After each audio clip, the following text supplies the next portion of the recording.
it's really difficult to be around people. In the first shots, we see a woman named Edie, who on the advice of her sister decided to see a therapist. Edie looks depressed. It is very difficult for her to contact people now.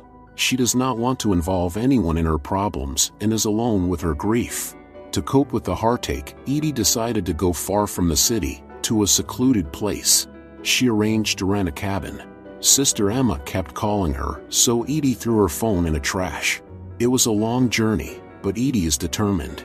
She was surrounded by beautiful scenery. Soon Edie pulled off the main road to go deeper into the woods. Finally the road came to an end. Landlord Colt showed her the grounds. Surrounding the cabin were hunting grounds and a nature preserve. Edie asked Colt for a favor. She needed someone to move her car. In Colt's opinion, staying here without a car was a bad idea, but Edie assured him she could handle it. Finally, Edie was all alone. She looked around the cabin and the barn, where the gun lay. Until late at night, Edie dragged her things into the house. There was no electricity in the cabin, so she had to use a flashlight. At night Edie could not sleep because of the sounds of nature, which seemed frightening to her. In the morning she decided to tidy up the cabin. She only has canned food with her. Edie had to chop her own firewood. She was very bad at it, and the woman even rubbed blisters on her palms. She recalls how the sister tried to convince her to live together. Edie does not understand why she is still alive. It seems to her to be the most horrible torture. While Edie cried, Emma hugged her. The next day Edie went to get water. River flow was very strong. The canister was carried away, and Edie had to jump into the water to catch it. As promised, Colt found a man who agreed to drive her car away. Edie decided to go fishing, remembering how her son and husband had done it too. Later, she strolled through the woods, continuing to sink into the memories. At home, Edie was going to melt the stove. She felt like the sun was hugging her. During the night, a thunderstorm and rain began to fall, and the roof was leaking. During the day, the rain continued. Edie saw her beloved husband in front of her, who was no longer there. When she went to bed, she still felt like he was there. Edie couldn't hold back the tears. The next day she continued to tidy up and found the box, but she never dared to open it. At night Edie heard wild animals running around the house. It was getting colder, and it was snowing. When Edie went to the toilet, she heard growling outside. Through the gap between the boards she saw a huge bear.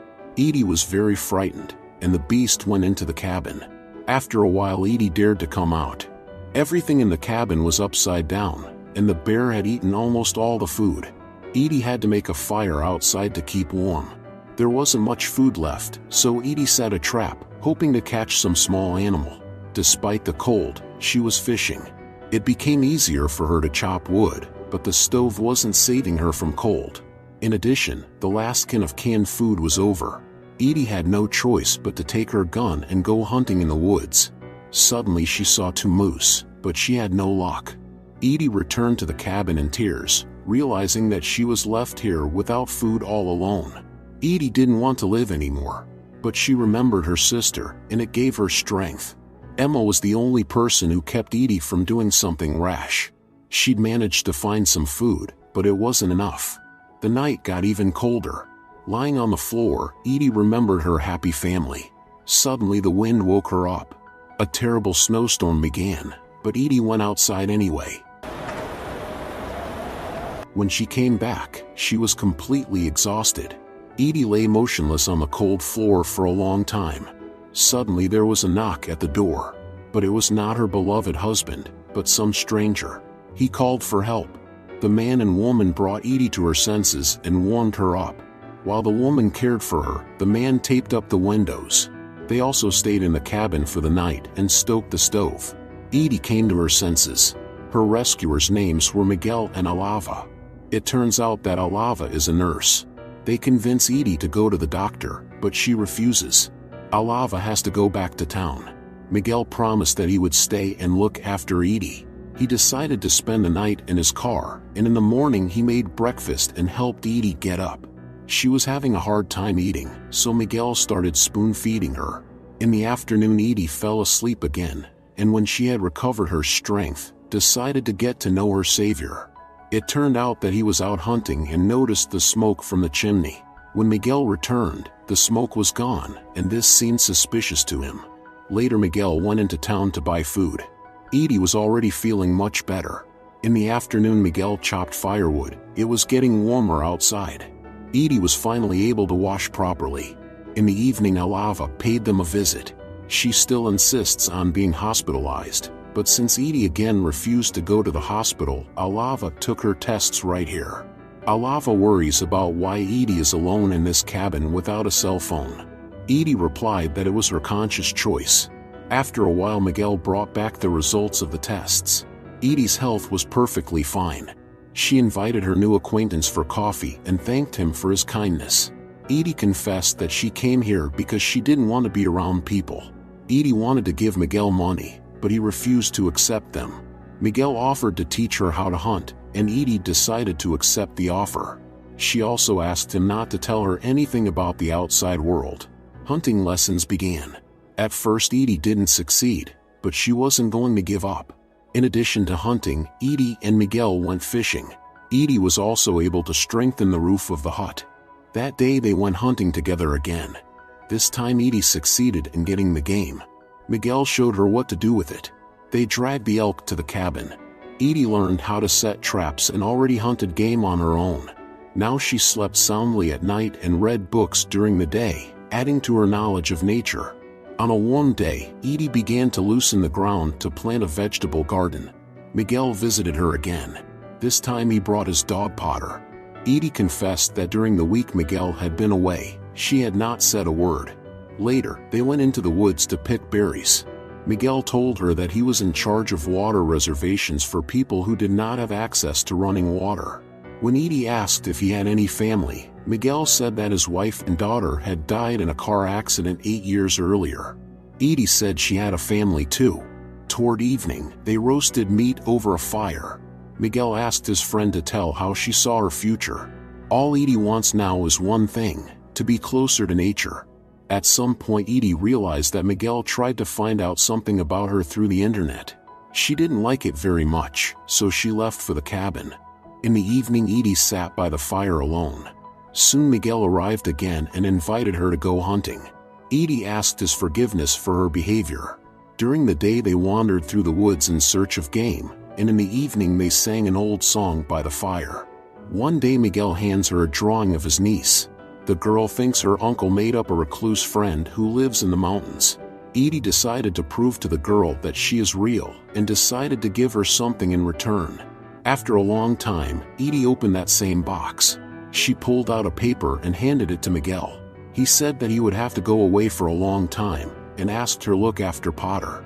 Left alone, Edie opened the box again. There were pictures of her happy family. Miguel stopped the car to unfold the paper. It turned out to be a child's drawing. Looking at the pictures, Edie cried. She misses her son and husband very much. Edie also cherishes Emma, who has always supported her. Edie decided against all odds to hang the pictures and drawings on the wall. In the evening she took a bath outdoors. There was not a soul around. Edie continued to lead a life away from people, feeling at peace of mind. Her only company was Potter. Edie was in complete unity with nature. So day after day passed. Edie didn't want to go back to her old life, because she felt much more alone among people than here. The only one she really missed was Miguel. A long time passed and he still wasn't back. Edie was worried, so she took everything she needed with her and decided to hit the road. She walked along the river and trees, Potter following faithfully behind her. Finally, Edie got out on the road, and then she reached the town on foot. Everything here was already alien to her. Despite her anxiety, she went into a cafe and asked the waitress if there was a hospital nearby. Edie paid a visit there and went to the front desk, asking if a nurse named Alava worked here. The last time Edie had seen her was 2 years ago. Alava went down the hall and was very surprised to see the old acquaintance. She took her to Miguel's house. Edie knocked and the door was opened by his late wife's sister. It turned out that Miguel was seriously ill. He really hoped that his friend would come down from the mountain to visit him after all. Miguel had throat cancer, which he didn't notice in time. And then it was too late. He was very happy to see his friend and thanked her for everything. Edie could not hold back her tears, for Miguel was the one who had given her the will to live. If it wasn't for him, she wouldn't have wanted to stay in this world. Miguel asked Edie to pick up his phone, because all his favorite music is on it. They held hands. Miguel said that he had been driving at the moment of the accident. He had been drinking a lot at the time. Edie in turn said that her husband Adam and son Drew died during the concert. Some man opened fire. Miguel cried. After thanking him and Alava, Edie left. She sat on the swing until morning. For the first time in a long time, Edie used the phone and called Emma. The sister couldn't believe she was hearing her voice again. Please subscribe to the channel.